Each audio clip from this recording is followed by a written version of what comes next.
साथियों नमस्कार। वाहिगुरु जी का खालसा, वाहिगुरु जी की फतेह। ये मैं इसलिए बोल रहा हूँ कि हमारे सरदार भाई ये ना कह दे कि ये पंजाबी नहीं बोलता, हिंदी बोलता है। हिंदी में इसलिए बोलता हूँ कि मैं हरियाणा के रहने वाला हूँ और हमारे जो भाई हैं वो सारे पंजाबी बोलते हैं, हिंदी वाले भाई सुनने से रह जाते हैं, इसलिए हिंदी बोलता हूँ। तो मैं आज आपको बताना चाहूँगा कि जो सरकार इस आंदोलन को बदनाम करने में लगी है कि किसान बात नहीं कर रहे हैं, किसान इस आंदोलन को लंबा खींच रहे हैं और कई तरह के इल्जाम हमारे ऊपर लगा रहे हैं, और सरकार बार बार अपने टेलीविजनों के माध्यम से या और प्रचार के माध्यम से कह रही है कि हम एमएसपी देंगे। हम एमएसपी नहीं तोड़ रहे हैं। मैं आपको आज एमएसपी के बारे में थोड़ा सा बताना चाहूँगा कि एमएसपी में दो चीज़ है। एक एमएसपी तय करना कि किस फसल का क्या रेट है, वो सरकार कह रही है कि हम ये तय करते रहेंगे, ये हम तोड़ नहीं रहे हैं। दूसरी चीज़ है उस एमएसपी पे खरीदना। ये केवल तय करने की बात कर रहे हैं, ये उस पर खरीदने की बात नहीं कर रहे हैं। और अगर हमारी उस पर खरीदी नहीं जाती तो फिर एमएसपी तय करने का कोई मतलब नहीं बच जाता। अभी अगर हमारे पास 1 क्विंटल अनाज पैदा हुआ या कुछ भी चीज़ 1 क्विंटल पैदा हुई और उसमें से 10 किलो सरकार ने एमएसपी पे खरीदी, तो हमारी 90 किलो जो बच गई उसका हम क्या करें? बड़ा सवाल है ये। और अभी पूरे देश के सामने जो बात रखी जा रही है वो ऐसे लग रहा है कि जैसे सरकार सारे वादे तो कर रही है, एमएसपी का वादा सरकार कर रही है, फिर किसान को क्या प्रॉब्लम है? अब इसमें कन्फ्यूजन ये है कि सरकार खरीदने की बात नहीं कर रही है।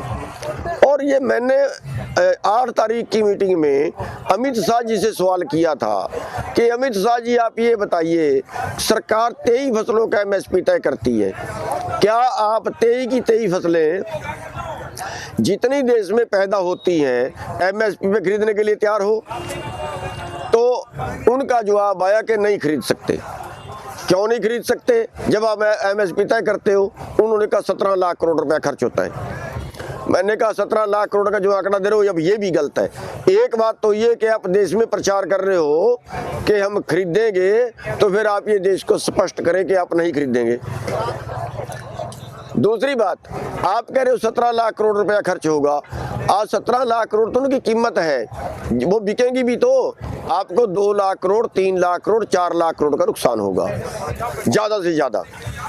और इसका मतलब ये है कि जितना पैसा हमारी जेब में आना चाहिए हर साल उससे 3-4 लाख करोड़ कम आ रहा है। आप ये बात देश के आगे क्यों नहीं रख रहे?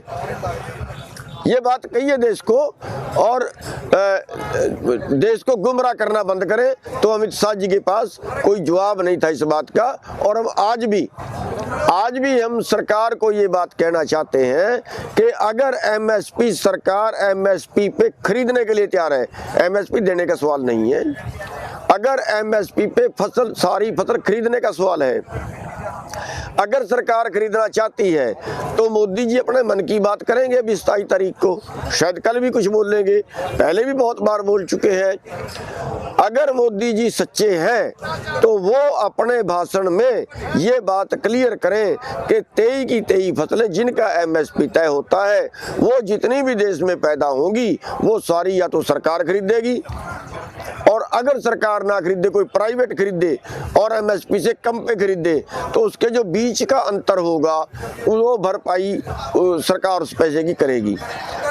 मोदी जी ये बयान दे, और या फिर अगर वो नहीं खरीद सकते तो फिर वो पूरे देश के सामने अपनी बात रखे कि हम एमएसपी पे नहीं खरीद सकते, ताकि लोग गुमराह ना हो और देश के लोगों को पता चले कि जो न्यूनतम भाव है, कम से कम भाव है, जिससे कम पे हम जिंदा नहीं रह सकते, हमें वो भी नहीं मिल रहा है। हमारी लड़ाई सच्ची है, ये लोगों को पता चले।